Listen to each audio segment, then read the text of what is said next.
Do you ever find yourself stuck in a mental rut and you just can't seem to get out of it? I'm Dr. Rob Smith and I'm a performance psychologist, which means that I help people do better at what they do. I can tell you a story about an athlete I worked with once who was a Division I college recruit from high school. Regardless of the amount of awards and the accomplishments, was constantly down on himself. That rut was proved very difficult because a lot of times I'd have this person in my office or we'd be doing some video sessions and they would be just really, really negative. No matter how well they did, there was always the next fault or failure around the corner, or it was never good enough. And that was the rut that they were trying to contend with in order to be able to make it to the next level. And what I did, and what I'm going to do with you today, if you'd like to learn how to break out of such a rut or similar rut, 10 steps, very simple, exciting steps that can help you learn how to snap out of any kind of mental rut. I'm going to give you the example of that athlete. So to describe the situation, step one, this person, they were all conference, all state, even selected by some coaches as a top Division I prospect for college. This person was always worried about failing, sometimes underperformed because of that fear. And as they underperformed, that only fueled more of their fear. And that's what kind of got them stuck. That was their rut. Step two is to say what you've been talking to yourself about. Yeah, talking to yourself. I know it sounds silly, but a lot of us have these inner dialogues that keep going over and over in our minds. And they're sort of like mental habits of thinking of ourselves and the people around us and perhaps our own future. What this person was saying about themselves was they were lucky when they were performing well. Anytime that they had an underperformance, poor performance, they would look back and say, well, geez, maybe I peaked. Maybe I never am going to get any better. And perhaps I'm going to let down all these people that thought so highly of me. So there's a lot of negativity, a lot of negative forecasting. And those are the kinds of things that this person wrote down for step two. Step three, how powerful are those thoughts when you're having them? On a scale of 0 means not at all. 10 means extremely powerful. How powerful are those thoughts and feelings you have? Well, of course, this person was 10. And that's very compelling because when they're that strong and they're that powerful, it's really hard to break out of that rut. Step four, say why you think you're justified in feeling the way that you feel, right? So it's more or less just kind of patting yourself on the back saying, yeah, I'm justified in thinking this. And then what they do, they start to,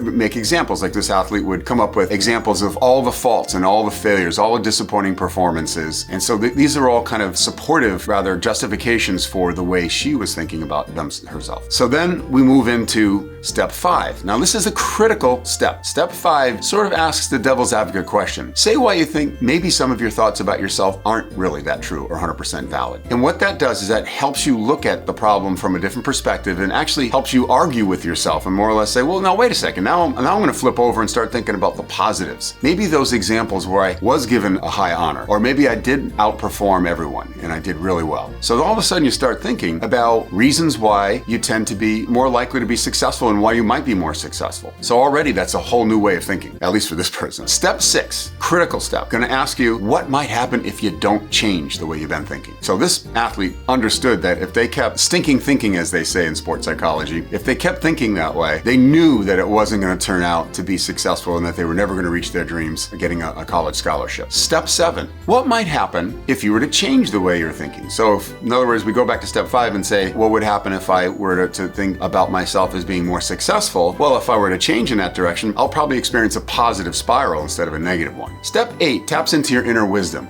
It asks, what would you tell a good friend that's going through something similar? And what you're going to try to do there is you're just going to really tap into what you already know to be true, what you already know would be helpful. So you're probably going to say something, this person would say, yeah, boy, do I know how that feels. I've really been down on myself too. But what I've found is that if I start to visualize myself as being successful, I started to be a little bit less nervous and then I was more loose and able to perform better on the actual day of competition. And that was very helpful. So something like that would be really helpful because you already know a lot of the stuff. It's just that I think we're all pretty bad at taking your own advice. But here, when you write it all out, you're going to be able to see you giving good advice to yourself, which I think is the ultimate goal, is to be able to be more self-reliant in this way to break out of your own rut. Step nine. I asked this question earlier in step three when I asked, how powerful are these thoughts? Well, now you've gone through the steps. And a lot of times when you get down to this one, it's 0 to 10. How powerful? You might have said 10 earlier, but typically in the athlete would rate it maybe like a 5. And that's a 5-point drop in 15 minutes. When you feel that negative, and if you can knock it down half to where you were before, 4, that's probably going to bode well for how you're going to perform, because you're going to be more relaxed and perform your best. And then step 10, the final step, is a goal setting step, more or less. And I'll be talking about that in a future video. It's going to be basically saying, what's my action step now? Now that I've kind of understood and I've kind of revealed, pull the curtain back, and I can see what I've been saying to myself and how damaging it is, and I know there's a different way that I myself can think and really feel is valid, then I can buy into my own story and then allow myself to become more of a believer in myself. And really, if you think about it, there's an old phrase that I use: the opposite of anxiety is trust. Anxiety is what a person feels before a performance. But if they trust themselves, if they feel a little bit more trust, the anxiety drops down. And that's what, in the end, that's what confidence is really. It's trust in self. What I'd like to do is go quickly over the steps. Step 1, write out the situation you're going through. Step 2, say what you're telling yourself about it. Step 3, write how powerful, give a rating on a 0 to 10 scale, how powerful those thoughts are. Step 4, say why you think you feel justified in thinking the way you've been thinking about yourself. Step 5, say why you think maybe some of that thinking isn't justified. Step 6, say what might happen if you keep thinking the way you've been thinking about it. Step 7, say what you think might happen if you were to change the way you're thinking about it. Step 8, tell yourself something that you would tell a good friend who's going through something like this. Step 9, rate yourself again on how powerful those thoughts are, 0 to 10, 0 being not at all, 10 being very powerful. And step 10, start creating an action step, an action plan for yourself to make a change, so that way you can stop perpetuating the negative thoughts and get out of that mental rut. So if you found this exercise today helpful, then what I'd like you to do is to like this video, and please subscribe to my channel so that you can catch other videos that I have in a series. And if you found this exercise extra helpful, it's all part of a large collection of exercises, 40 in total, that people can get and through the book that I've just published called Shooting Out of Your Mind: How to Shoot a Basketball from the Inside Out. And even if you're not a basketball player and you want to learn these exercises, I think you might find this book helpful. So if you want to buy the book, the link is in the description. Thanks for watching and have a great day.